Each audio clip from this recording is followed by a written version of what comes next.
ሰላም ጤና ይስጥልኝ የሕያው እግዚአብሔር ቤተሰቦች የጌታ ጸጋና ሰላም ይብዛላችሁ። አገልጋያችሁና ወንድማችሁ ነብይ ዳዊት አለሙ ነኝ ከሕያው እግዚአብሔር ቤተሰብ ቤተክርስቲያን። ዛሬ ደግሞ ከኔ ጋር የእግዚአብሔርን ቃል እንድንካፈል መልእክት ይዤላችሁ መጥቻለሁ። እንደ እግዚአብሔር በሚል አካፍላችኋለሁ። እንደ እግዚአብሔር በዛ ርዕስ ደግሞ አብረን እንካፈላለን። አንድ ነገር እስኪ አስቡ። እንደ እግዚአብሔር ሲባል የሚመጣላችሁ ምንድነው? መጽሐፍ ቅዱስ ላይ በተለያየ መንገድ በተለያየ ሐሳብ ይሄ ክፍል ተጠቅሷል። ታውቃላችሁ ሰይጣን የመጀመሪያ ጊዜ ከሰው ጋር ኢንካውንተር አድርጎ ሔዋንን ባናገራት ጊዜ እንደ እግዚአብሔር እንድትሆኑ ብሎ ነው ያስበላት። እንደ እግዚአብሔር ለመሆን ነው የሆነ አለመታዘዝ ውስጥ የገባቸው። እግዚአብሔር የከለከላትን አልፋ የሄደችው። ሰይጣንም እንደ እግዚአብሔር ለመሆን ብሎ ነው መንገድ የሳተው። ምንድነው በዚህ ሁሉ መካከል ውስጥ ያለ ሐሳብ፣ በዚህ ሁሉ መረዳት ውስጥ ያለ ዕውቀት? እውነተኛ መንፈሳዊ ህይወትም ታውቃላችሁ እግዚአብሔርን መምሰል እንደሆነ፣ እግዚአብሔርም እንደ አምሳሉ እንደሆነ መጀመሪያ ሰዎችን የፈጠረው በኢሳይያስ 55 ላይና በሁለተኛ ቆሮንቶስ ምዕራፍ 10 ላይ ያለ ቃል ነው አብረን የምንካፈለው። እስኪ መጀመሪያ ከኢሳይያስ 55 ላይ አንድን የእግዚአብሔር ቃል አብረን እንመልከት። ምዕራፍ 55 ከቁጥር 8 እስከ 11 ላይ እንደዚህ ይላል። ሐሳቤ እንደ ሐሳባችሁ መንገዴ እንደ መንገዳችሁ አይደለምና እያለ ከዛ በኋላ ይቀጥላል። ይላል እግዚአብሔር ይላል። እንዴ እግዚአብሔር እንደሱ እንዳስብለት ይፈልጋል? አይገርማችሁም? አዎ እግዚአብሔር እንደሱ እንድታስቡለት ይፈልጋል። እግዚአብሔር ለካ በሰማይ ነው፣ አይታይም፣ ትልቅ ነው። እኛ ደግሞ ትንንሾች ነን፣ ሰዎች ነን። መቼስ እንደ እግዚአብሔር ማሰብ አንችል አይባልም። መንፈስ ቅዱስ ወደ ህይወታችን የመጣው የእግዚአብሔርን ሐሳብ በእኛ ውስጥ ለማኖር ነው። እኔና እናንተ መጽሐፍ ቅዱስ እንደዚህ ይላል፣ የክርስቶስ አእምሮ አለን። አእምሮ የክርስቶስ የተሰጠን የክርስቶስን ሐሳብ በእኛ ውስጥ መንፈስ ቅዱስ ሊያኖር ስለፈለገ ነው።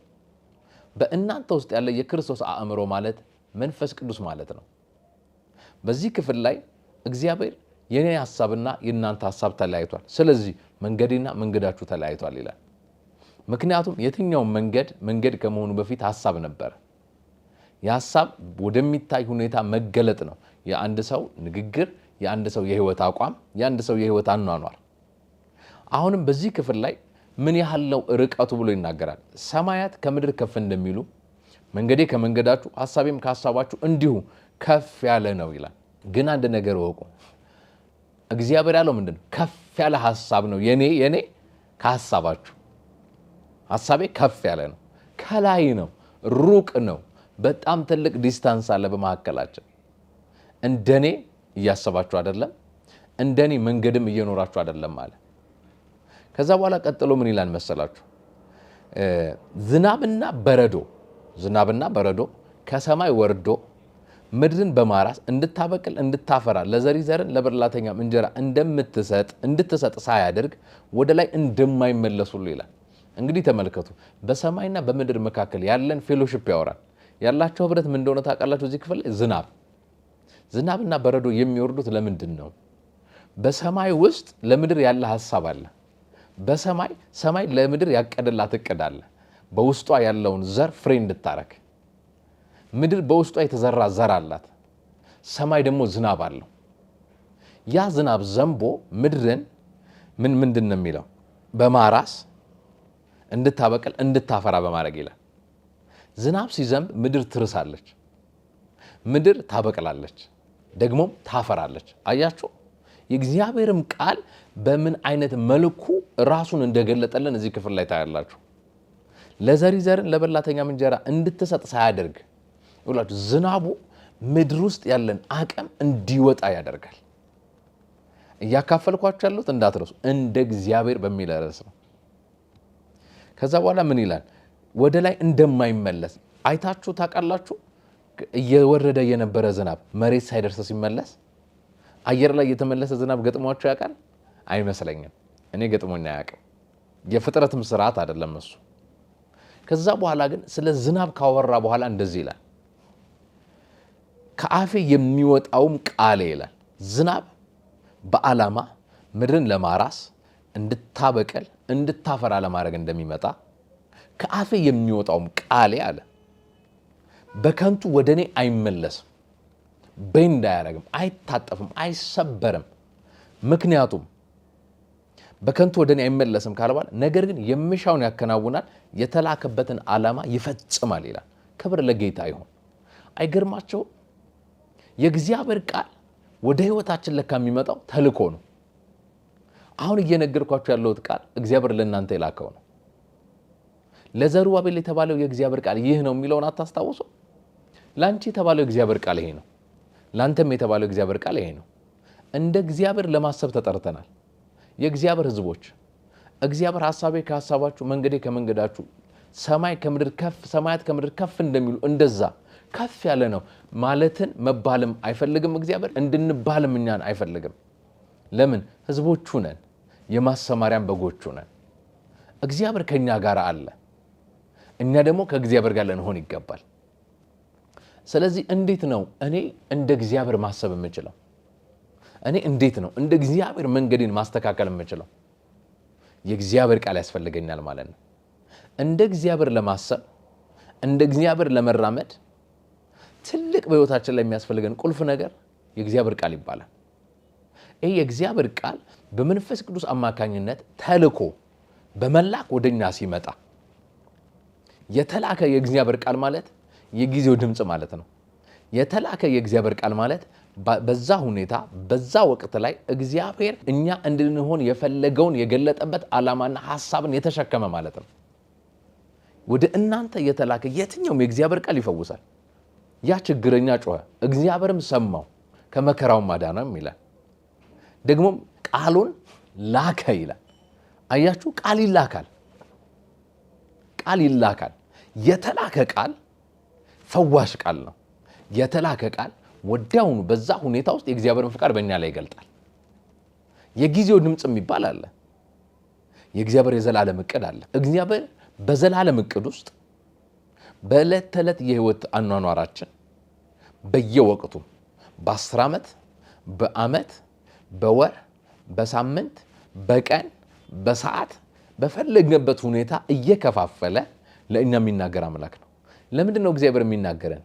በዛ ሰዓት በዛ ወቅት ሊያደርግ የፈለገውን ሊገልጥልን ስለወደደ።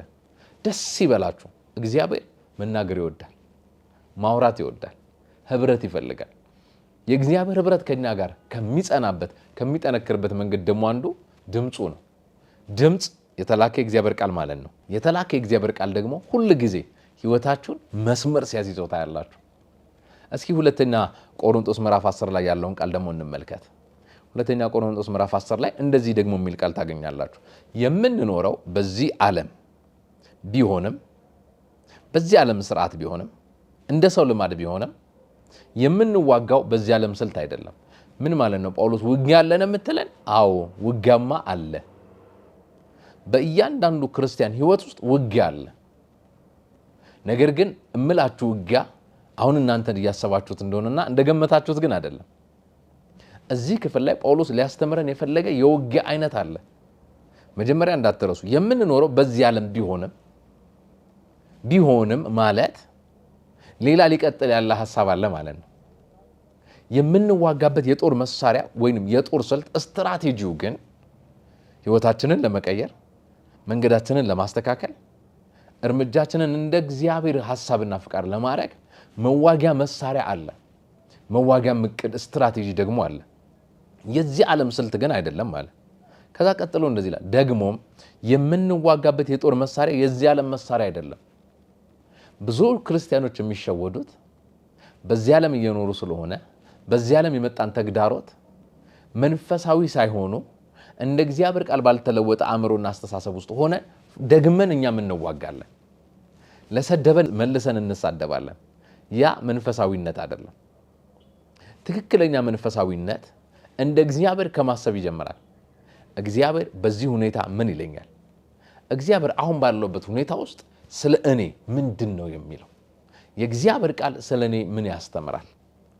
መንፈሳዊ ህይወትስ ደግሞ እንደ እግዚአብሔር ቃል ከሆነ አሁን የምኖረው ህይወት ውስጥ የእግዚአብሔር ቃል ቦታ አለው ወይ? ወዳጆቼ፣ ግብዝነት አይደለም፣ ጉራም አይደለም። እንደ እግዚአብሔር ለማሰብ ተጠርተናል። ይሄ ትልቅ እድል ነው። እንደ እግዚአብሔር እንደሚያይልን መንገድ እንድንኖር ተጠርተናል። ለሱም ደግሞ እግዚአብሔር ቃሉን ልኳል። እንደ ሰው ልማድ በዚህ ምድር እንመላለሳለን። ሰው የሚደርስበት መከራ ገጥሞን ይሆናል። መከራውን በሚወጣበት መንገድ ግን እንድንወጣ የእግዚአብሔር ሐሳብ አይደለም። ሰው ሲሰደብ እኛም ክርስቲያኖች ለወንጌል ብለን ለክርስቶስ ብለን ወይንም ደግሞ ከመጽሐፍ ቅዱስ እውነት ጋር ለመታረቅ ብለን በምንኖረው የትኛውም አኗኗራችን የሚደርስብን መከራና ስደት ወይንም ስድብ ሊኖር ይችላል። እኛን ግን ክርስቲያን የሚያስብለን መከራው አይደለም። እኛን ግን ክርስቲያን የሚያደርገን ስደቱ አይደለም። በዛ ወቅት ላይ በዛ ሁኔታ ውስጥ የተገለጠን የእግዚአብሔር ፍቃድ አውቀን እንደ እግዚአብሔር ሐሳብ መኖራችንና እግዚአብሔር ባየለን የህይወት መንገድ መኖራችን ነው። ጳውሎስ ሲቀጥል እንደዚህ ይላል፣ የጦር መሳሪያውንና የጦር ስልቱ ከዚህ ዓለም ጋር አንድ አይነት አይደለም ካለ በኋላ ይሁን እንጂ ያለን የጦር መሳሪያ ምሽግን ለመደምሰስ የሚችል መለኮታዊ ኃይል ያለው ነው ይላል።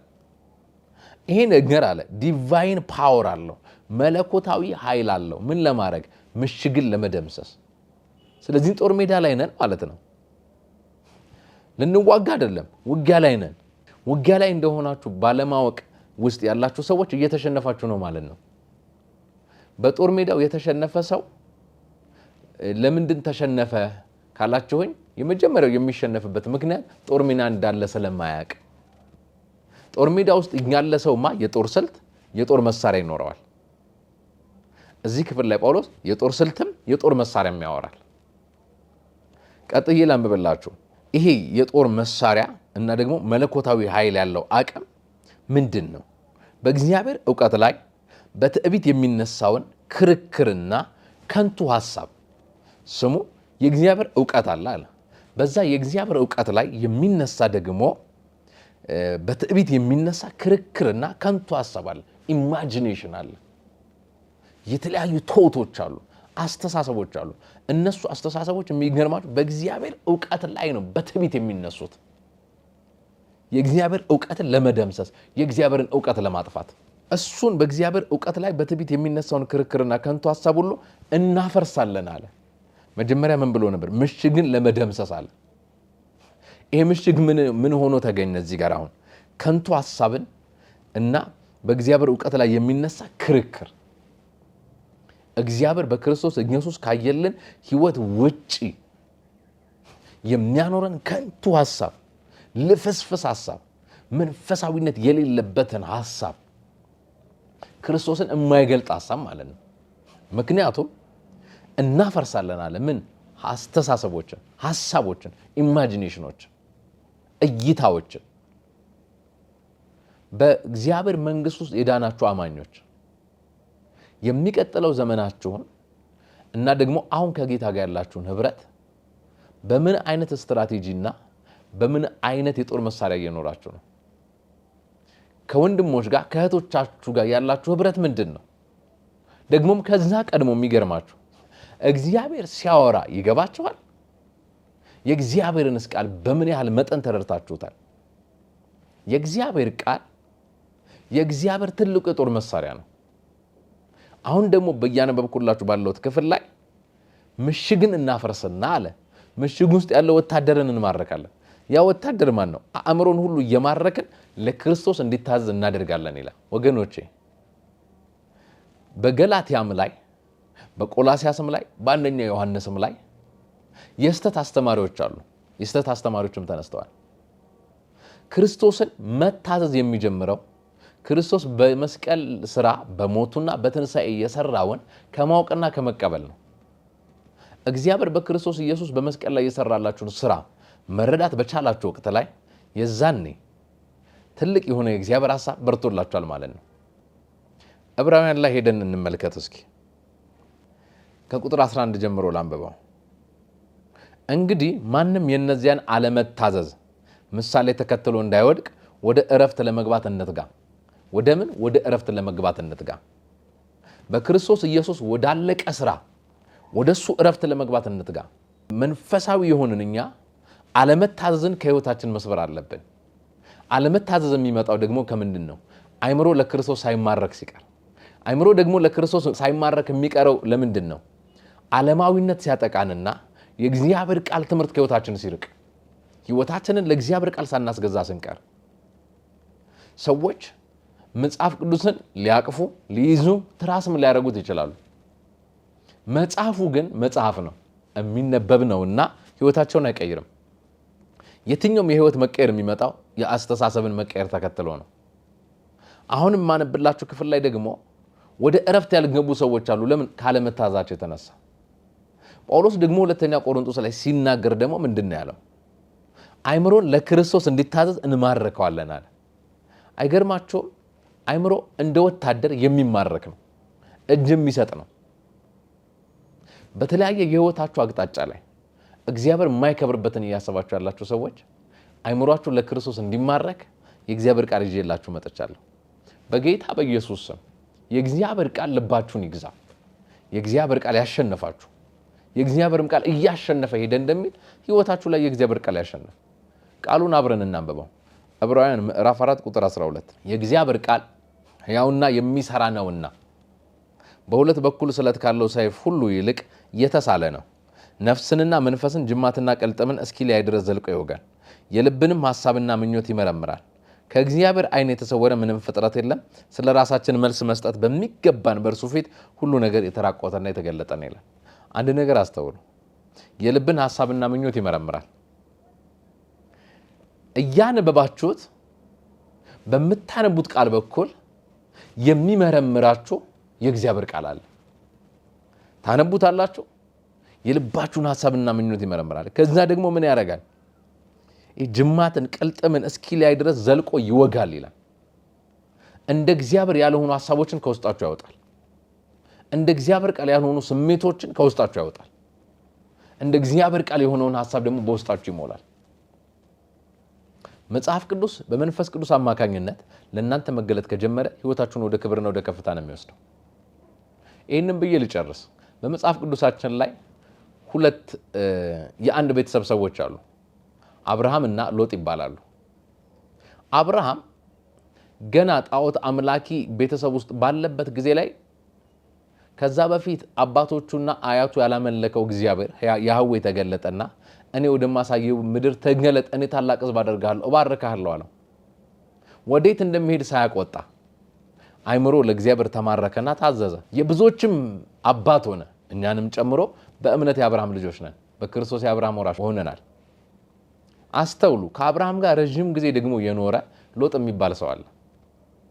እሱን ደግሞ ሊጠፋ ካለ ሀገር ውጣ ተባለ። አስተውሉ። አብርሃም ውጣ የተባለው አገሪቷን እግዚአብሔር ሊያጠፋት ብሎ አይደለም። ሎጥን ግን ውጣ ሲለው ያለበት ሀገርና ከተማ ሊጠፋ ስለሆነ፣ ሰዶም ሊጠፋ ስለሆነ፣ እሳት ሊዘንብ ስለሆነ ነው ውጣ የተባለው። መጽሐፍ ቅዱስ ግን ምን ይላል? ሲያመነታ ይላል። አያችሁ፣ ማመንታቱ የመጣው በልብ ውስጥ የእግዚአብሔር ቃል ስለሌለ ከመንፈሳዊ ሰው ጋር ከአብርሃም ጋር ያሳልፋል እንጂ መንፈሳዊ አይደለም። ወደ ልባቸው የገባ የእግዚአብሔር ቃል እናንተን ነው መንፈሳዊ የሚያደርጋችሁ። እንደ እግዚአብሔር እንድታስቡ ያደርጋችኋል። እግዚአብሔር ውጣ ሲለ አውቶማቲካሊ መውጣት ትጀምራለህ፣ መለየት ትጀምራለህ፣ መለየት ትጀምሪያለሽ። እግዚአብሔር እንደሱ እንድናስብለት ይፈልጋል። አስተውሉ። ሎጥ ባለቤቱና ሁለት ልጆቹ ሆነው መላእክት እጆቻቸውን ይዞ ከሰዶም ይዟቸው እየወጣ ነበር። በዛ ሰዓት ላይ ወደኋላ አትዙሩ እየተባሉ ወደኋላ በመዞራቸው የሎጥ ሚስት ወደኋላ በመዞራ የጨዋም እንደሆነ እንደቀረች ታሪክ ይነግረናል፣ መጽሐፍ ይነግረናል። አስቡ፣ የእግዚአብሔር መልአክ እጇን ይዞት እንኳን ወደኋላ እንዳትዞር ማድረግ አልቻለም።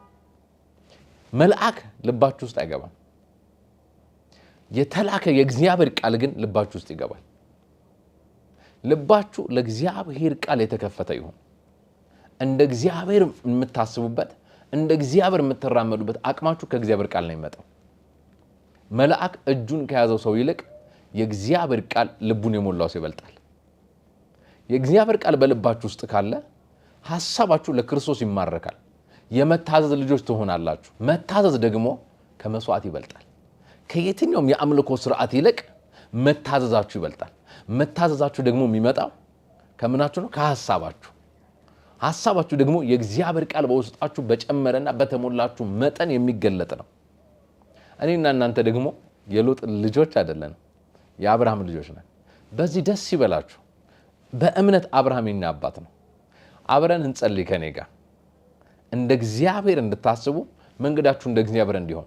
ለምንድን ነው ህይወቴ ድግምግሞሽ ውስጥ ያለው ለምንድነው በታየልኝ የህይወት ከፍታ ማልኖረው ያላችሁ ሰዎች ዛሬ በጌታ በኢየሱስ ስም ልጸልይላችሁ። እንደ እግዚአብሔር የምትኖሩበት አቅም ይለቀቅ።